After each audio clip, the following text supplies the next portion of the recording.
کے حوالے سے صدیق معراج مصطفیٰ کی تصدیق کے بعد نہیں ملا.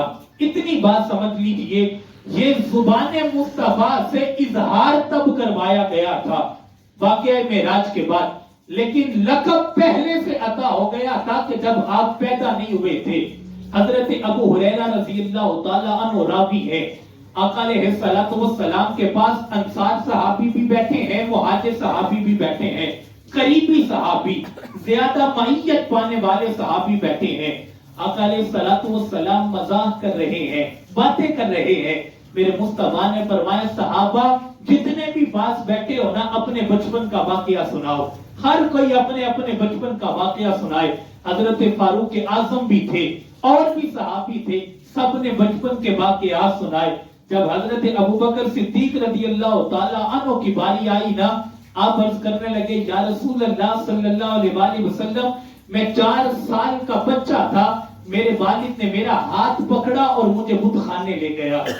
اب دیکھیں کمال ہے، مجھے میرا ہاتھ پکڑا اور مجھے بت خانے لے گیا.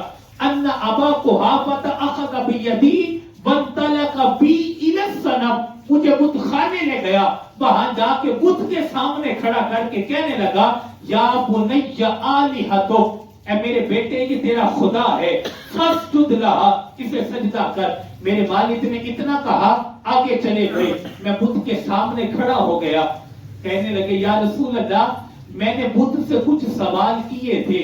جب 4 سال کا بچہ تھا، بت خانے گیا تھا، میں نے کہا تھا قد قلت من الصنم انی جائع فاطعمنی، میں نے کہا اے بت میں بھوکا ہوں مجھے کھانا کھلا.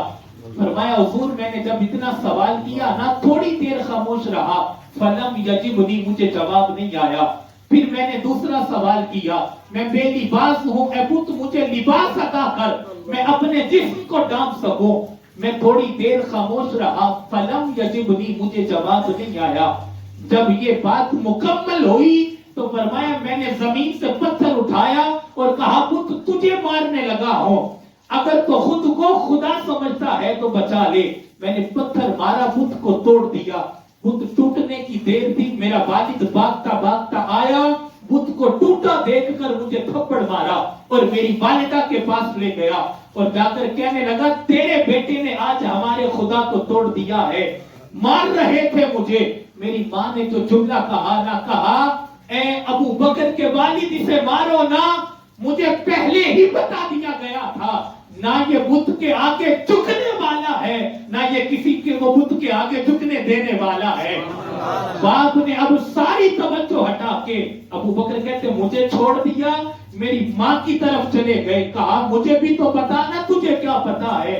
کہا میں معمول کے مطابق بت خانے میں گئی، میں سجدہ کرنا چاہا، میرے پیٹ میں درد اٹھا، یہ اکڑ گیا تھا.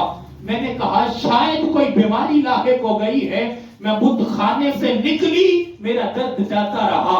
میں معمول کے مطابق دوسرے دن گئی، جب سجدہ کرنا چاہا پیٹ میں شدید درد ہوا. میں جب بت خانے سے نکلی درد ٹھیک ہو گئی. تیسرے دن بھی ایسا ہوا.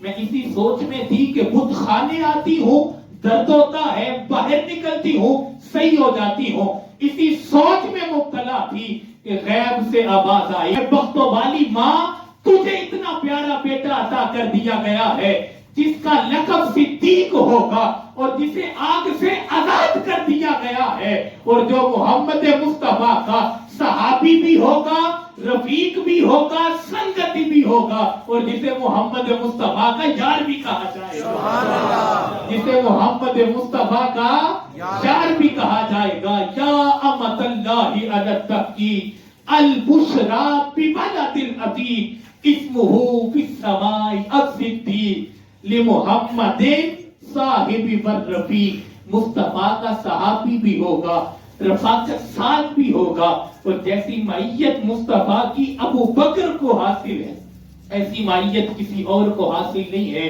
اس سے بڑھ کے معیت کیا ہو سکتی ہے؟